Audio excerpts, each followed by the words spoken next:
All right, guys, I got some great news. I just got back from a local tuner that I found that does a lot of work with VW, Audi, electronics, and they gave me some great news on the factory ECUs that came with this engine and trans package that I picked up. They told me that they can remove the immobilizers. They have to open up the ECU, get access to the motherboard on the ECUs, and delete the security immobilizers. They're gonna dump a bunch of new code on these ECUs.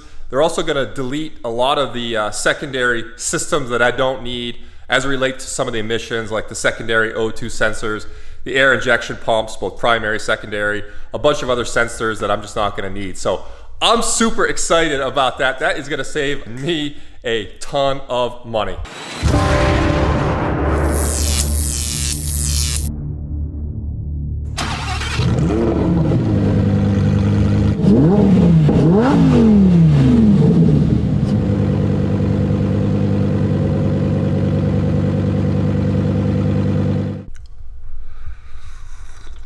Hi everybody, welcome back to my channel. My name is Dan Dulac and we are building a V10 powered Ultima Evolution convertible. This is episode 28. We've got some exciting things planned on this episode, but if you missed any of the previous 27 episodes, please go check my channel and you can catch up to where we are today. On this episode, we're gonna finish building some very important pieces as it relates to heat shielding, probably around one of the most sensitive areas, and that's around the headers, the exhaust manifolds. A lot of heat's gotta come out of there. And it just so happens those exhaust manifolds are within inches of the fuel tank and the fuel system. So it's very important we insulate and isolate heat from that area. We're also gonna work on the transmission cooler. I've gotta put and fit the transmission cooler, find a place for it, mount it up so I can start to put that plumbing in place. Without further ado, let's get to work. After the last episode, a few people asked me the supplies I'm using to create these heat shields. And so I figured I would show you guys since I am still working on these. First piece is, obviously I create a paper template for the piece I need. Then, of course, you just use that template to trace out your heat shield shape.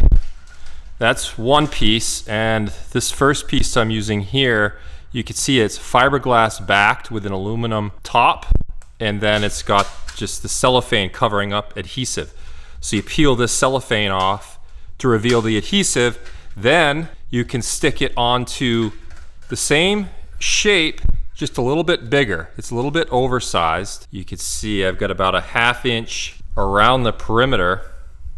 And then what I do is I just I stick it on there, then I just simply carefully fold over these edges to lock it in place. So this first piece I'm using, the smaller piece, this is right here.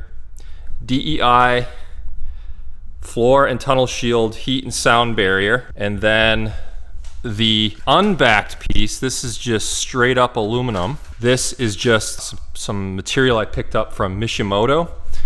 Let me show you that. This is the Mishimoto material, just aluminum heat shield. Again, it's not backed, it's just a thin piece. Comes in a roll just like this.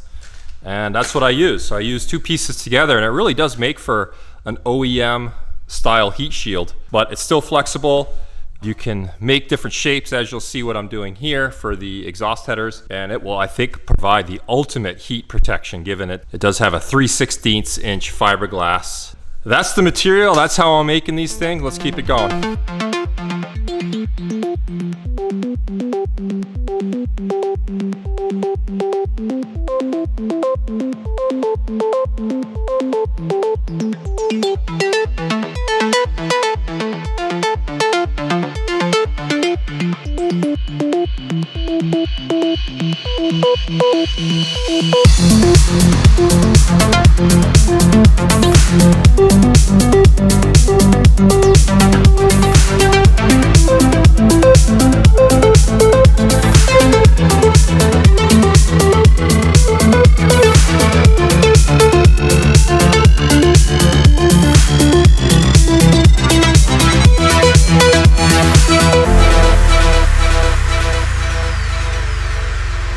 All right, this is the piece I just showed you. This goes underneath the header, and then I fabricated this side piece. Same way I've done it. I haven't rolled over these top edges yet because I want to get the curve bent into it first before I do that. Put in some relief cuts down here so I could round this complex curve. And then the way this will go, show you guys,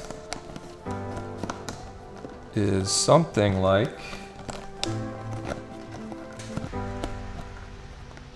that. So I will rivet it. You can see on the back side, I'll drill some holes in here and rivet this in place. And then I'll just finish up rounding over these edges to make it look nice and clean. And then I extended this shield a little bit farther beyond. And again, this will help protect the reservoir, coolant reservoir and overflow tank as well. So should be pretty good. Let me get this riveted together and then I'll show you guys the finished product on the car.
Building up quite a mess here. Pretty happy with what I've got so far. Let me show you the passenger side. All right, this heat shield is just sitting there on the chassis. I still got to riv nut it to the chassis tubes, but there she is. That's how it came out. The engine is still raised about 6 inches, so when I lower the engine back down, most of the tubes will disappear behind this heat shield. I think you'll see half of this tube and then just the top tube, but the rest will be behind this shield. As you can see, the shield extends out beyond here a little bit to give some protection against the coolant reservoir tank. And then of course, I've already got one layer of heat shield, fiberglass backed heat shield on the tank, fuel tank itself, and then of course, the second piece there. So we are more than double protected on this. Pull this out. You can see how this came out. So I just riveted, put some rivets along the seam there, backside, and then using some stainless washers, just riveted this to place. That way the rivets don't pull through. And that should be enough to hold it. This is pretty rigid and still a little bit flexible. So this should work nice. Back in here. There you go. And all I've got to do is the driver's side and we'll be good to go. So let's get after it. Then we can put the engine back down, bolt the transmission up to it, and get the rest of this exhaust system mounted up. So let's do it. There it is. Driver's side is done. I still have to riv nut it to the chassis. The engine is lowered into place, so you can see the clearance. The engine sitting on its mounts. Good protection from heat are these AN lines, oil lines, as well as the filler neck on the sump. And I even, aside from just a little bending adjustment there, kind of wraps around. Very nice. And like the passenger side, down here actually goes down into the chassis a good 3 inches to protect the chassis tubes that are down there as well on the side of the tank. Here's the passenger side. But again, with the engine low in place, you can see plenty of heat protection, certainly from the fuel tank, all the fuel lines and fittings, as well as the filler neck that's over here. Some great heat protection from it. And pretty excited. That came out really nice. So let's get the engine raised, those mounted to the chassis. I'm going to use some riv nuts and just some stainless hardware, just like I did right here. Some big washers, some stainless hardware that makes them removable. We'll get them secured in place, and then we'll start to button the rear end of this car up. All right, I've got these two-piece heat shields all assembled in place. You saw me put those together. I think they came out really nice. I've since put the transmission bolted back to the engine. That's all in place, as well as the entire exhaust system. So the rear end of this car is really starting to look fairly finished. So let me show you what I got. All right, so here we are, and you can see my brand new exhaust tips, my McLaren P1 GTR-esque looking exhaust tips. Those came out really nice on the car. They're perfectly level, perfect length, and really happy with how those came out. The rest of the exhaust system is bolted in here, fits perfectly. You can see the heat shielding, the triangle heat shield, and then on the previous episode, I mentioned I had to cut some holes in there, and here you can see, in fact, those are there. And then some of the transmission cooling lines poke out through that rear heat shield, and I've got to insulate that as well to protect that AN fitting from some heat. All right, I'm getting ready to mount up the water to oil cooler. This is for the transmission. If you guys remember, gosh, way back, episode 3 or 4, I modified this OEM unit and welded on a couple of -8 bungs, aluminum bungs on this. Normally, this bolts to the top of the transmission right over here. And if you remember, I made a similar aluminum plate, same shape, that just bolts to the top of the transmission, and then put a couple of -8 AN elbows on there. And the other side is right there. And then those lines will feed directly in and out of this for the transmission oil, and then coolant goes in and out of these lines. So again, normally this fits kind of on top of the trans like that, where that plate is, but as you can see, no way that would fit in the chassis as is. So I'm trying to figure out a place to mount this thing, and for the space I have, I'm thinking of putting this kind of right here on the chassis, and then there's plenty of room in from behind to run those -8 lines, and then the coolant lines will be easy to route to up the top side of the chassis, back and forth. So let me clamp this in place. All right, here it is clamped in place, so you can get an idea of how I'm looking to mount this thing. It doesn't need a lot of air circulation, given that it's coolant cooled. The oil is coolant cooled, so I think this will work. A couple 90-degree fittings on this. One of these, this line will route up to that line right there, and then the other line will come over and route right there. So be easy to route those lines in there. That's tucked in, that's out of the way, it clears the transmission.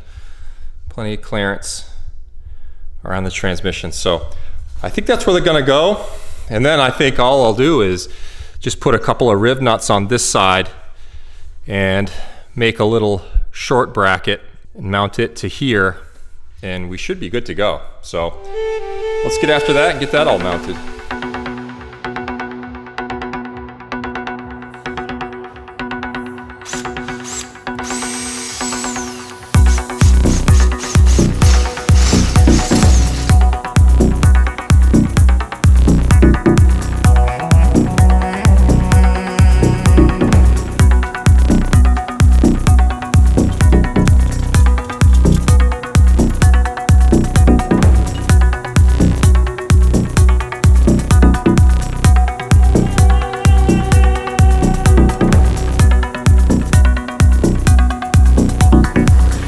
All right, the transmission cooler is in place. Installed a couple of riv nuts as you saw, and I don't think I'm gonna need a third mounting location. This thing is super rigid on there, so that should work. I already made up some hoses, some -10 hoses here, although I've gotta buy another 90. I ran out of a 90 degree fitting, 10 AN, so figures. But the other end of that hose is hooked up, and then following the hose underneath the transmission. I put a cable clamp kind of right in the middle there, and then this line runs right up to that fitting. So that's done, come out nice. And I think what I'm gonna do is actually I'm gonna paint this black, just this back plate here, just so it blends in, because that will be visible from the rear body opening where the exhaust comes out. So I'll just paint that, and that'll blend in nice. And that little project is done.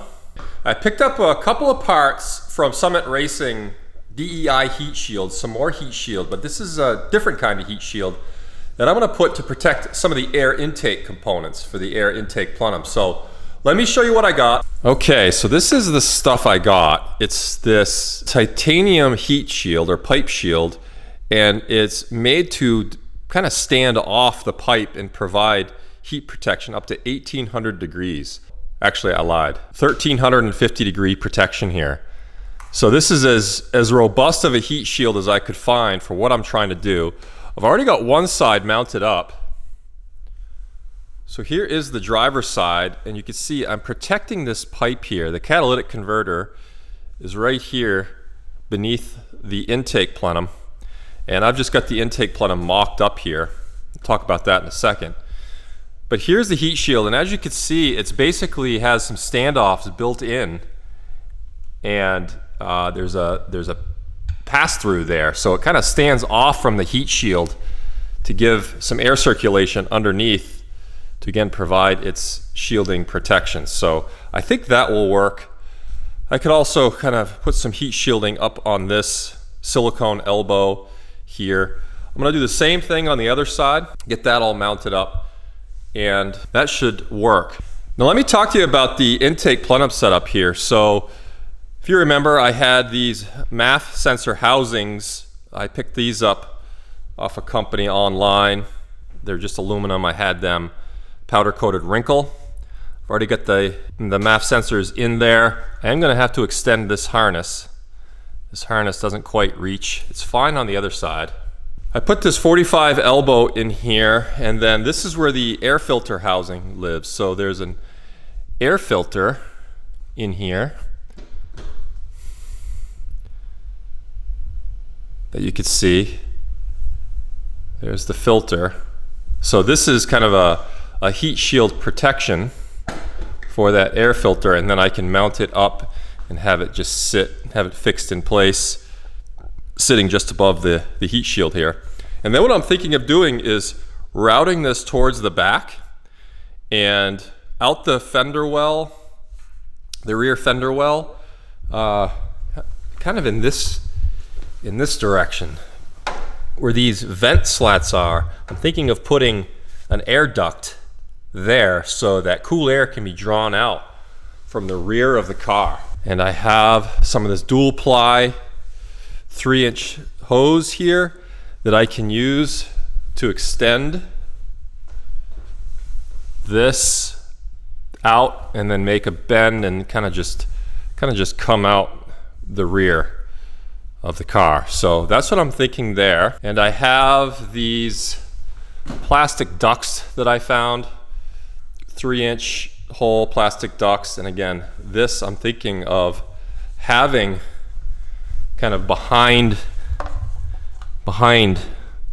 that vent so that it can take in cool air from behind the car, and it will be plenty separated from the exit of the exhaust. Well, that's what I'm currently thinking.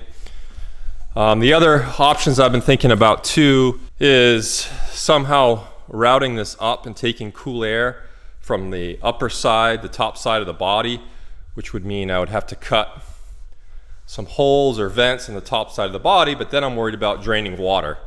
How do I drain water out of that? So that's kind of be down the road if I decide to do something like that. But this is the best that I could come up with for the moment.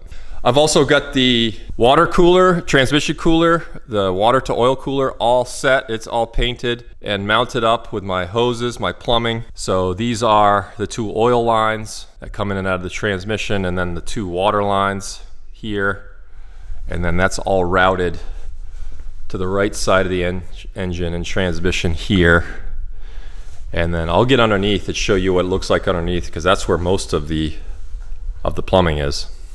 I'm going to show you a plumbing diagram that I've been using and having to kind of move the Huracan and or R8 plumbing, coolant plumbing routing, make sure I kind of replicate that as best I can, and deleting certain systems that I don't need. There's various parts of the Huracan and R8 cooling system that I'm just not going to need on this build. Here is the OEM R8 cooling diagram. I got this out of the workshop manual.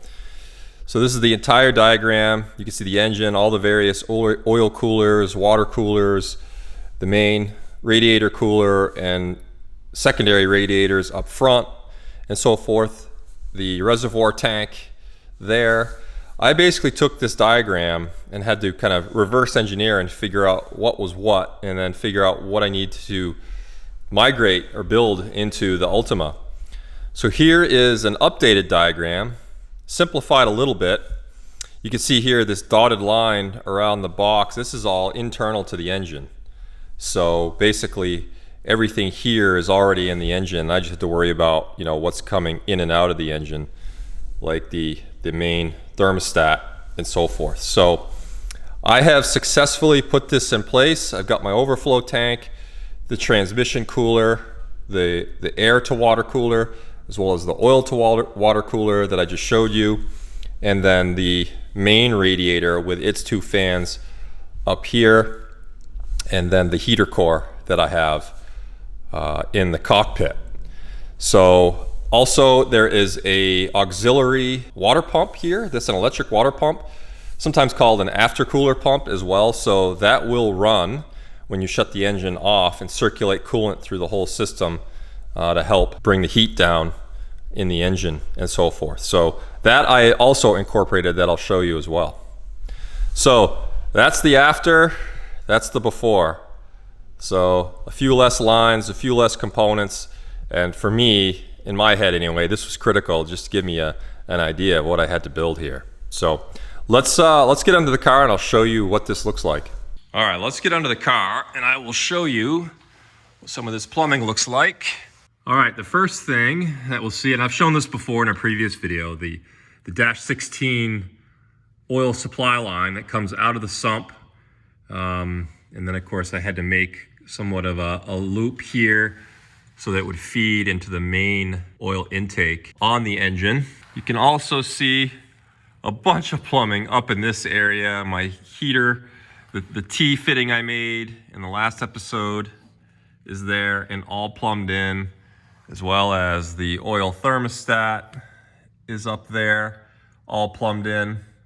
And then back over here, I've got that auxiliary after run pump that I made here, and I made a bracket for it sitting on some rubber washers just to minimize and take up some of the vibration.